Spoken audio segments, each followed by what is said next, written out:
there'll be one poem read in my 1969 voice, and then I'll read something from the book following that. We're going to go from the beginning to the end, but we're certainly not going to read all of them. And I should say, by way of introduction, that these poems, the first part of these poems, it's in 2 sections of the book, were written in Bloomington, Indiana, when I was a young woman, married at that point, trying to figure out who I was, and studying comparative literature at the university there, and translating the first book of prose poems by the French poet Francis Ponge, and they're all poems about things, objects. It's called Le Parti pris des choses, on the side of things, and it taught me a lot about language. So these poems, the second part of the book was written in Napa Valley, California, where I was teaching part-time in a high school there, and suffering a great deal as a result of that. And my then husband was doing a practicum in clinical psych at the Napa State Hospital. But I was trying to figure out language, how to move in language. And language had become, thanks to the American poet D. Alexander, a very alive thing to me. D. was a linguist, and he taught me a lot about the textures of language, how to think of language not in terms of how it relates to a thing, which Ponge certainly did not do, but how it relates to itself musically and in terms of meaning. So these poems are all experimental in that sense. Okay, Craig.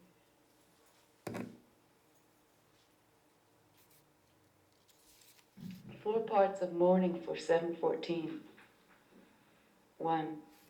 Back petals veins, rift blue, paired with razor, edge, tired eyes against the gold dust daisies. In a jug dies slowly into water, seeping pink. 2. Moon drops early, roused rocks dry already, a firefly. Threats rain, it flickers, green light over, night sinks, rust. 3. White hood of a white pickup parked on green. Trucks can be steam risers, leaded white hollyhocks of sun a-whirl Cézanne in a tall tree. 4. Like it flowers hail outside our back door, stars, saws, worm clots trod, morning, glories in deeper small shell.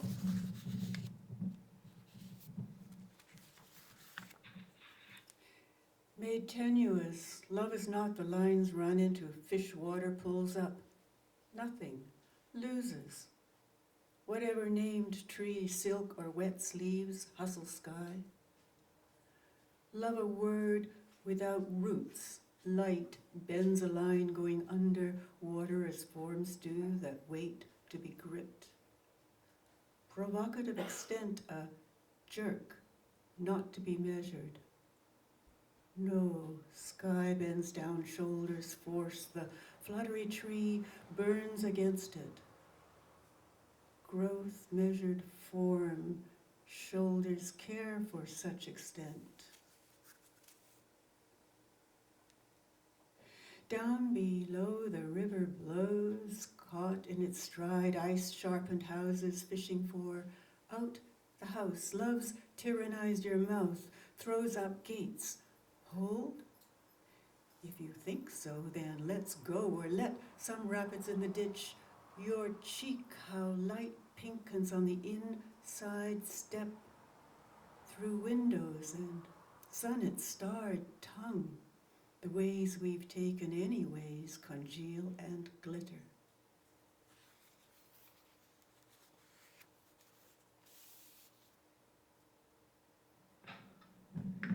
Lynn, who has been shoveling snow.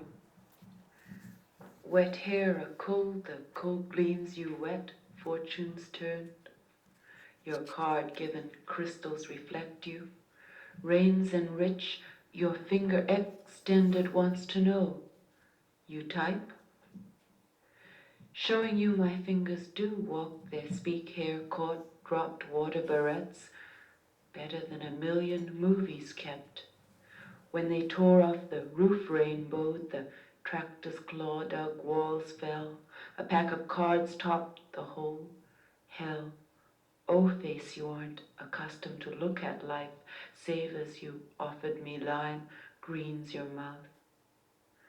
Bird dropped in, Leonard, how's your new house? In Bloomington, we were living in Pigeon Hill, which was a very poor part of town. It was the only part of town that, as graduate students, we could afford to live in. And Lynn was a little girl who lived across the street in a house that only had a dirt floor. And the house was eventually torn down. And this was a poem for her and her curiosity about typing. I don't think she'd ever seen anyone type before.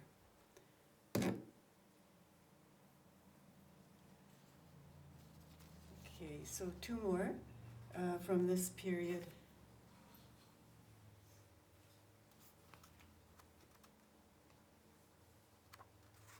Actually, I think these are, yeah, okay. I'm just going to read one. Moon-accoutered faces home in on field mist. Wheels float the pavement, pillows back. We can expect crickets, but the windows close to tight-sided lanterns. Shield our ears, our inexplicable hurry, as moth-furred faces toward light. Okay, great.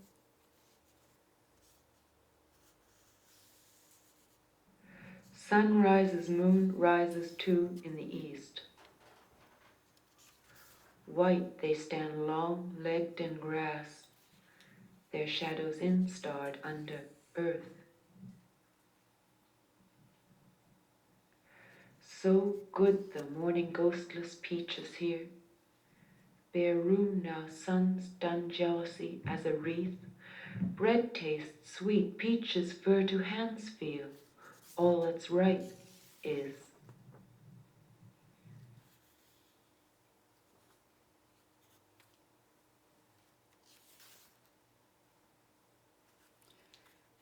Okay. You never know, when you're preparing for reading, you feel like reading one poem, and then when you get up there, you feel like reading another. I'm just going to read the first part of another poem, From Whose Dark. This is from the second part of the book, written in California. These imprints, periods, speak and anger, presses, keys. Till such dark holds the house, flares up a draft, or draft you spelt it, letting in a wind no man stands. The trees are all turning, brown and yellow from the draft, as if the land were an empty hole, with no obscured fog to mend it turns ingrate, a rhyme of hard likelihood.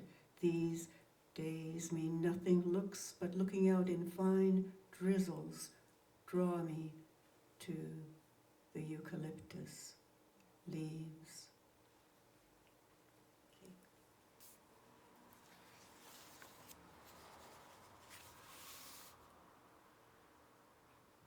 Who moves? 1.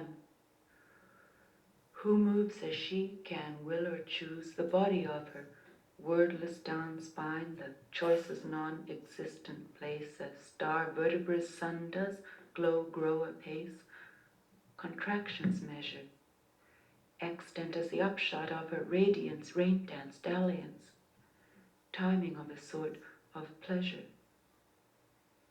2. Her means are made light of. 3. Energy coiled at spine, tip you touch, hisses, heat too in friction.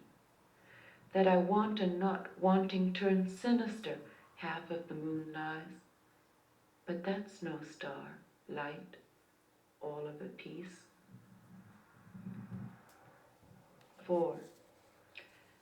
Left is what I'm glad of. Sometimes tired love should be so mouthed about this area of our habitual pull, scarcely luminous by such day dark as what I love you in. After all given to sun, in you that coming, stars in eyes night. 5. Gravity lies in your weight mass, understand.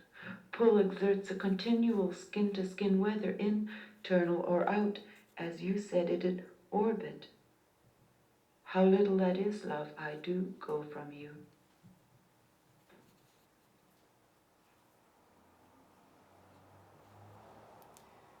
Okay, I'll just read one. This is a short one. Absent, absent. Frogs in short grass hands turn off the hose. Hop in simultaneous thought jumps you there, where it stays hot night long. Hours till dawn, down the dropped wind's audible steps now as walnuts hit ground.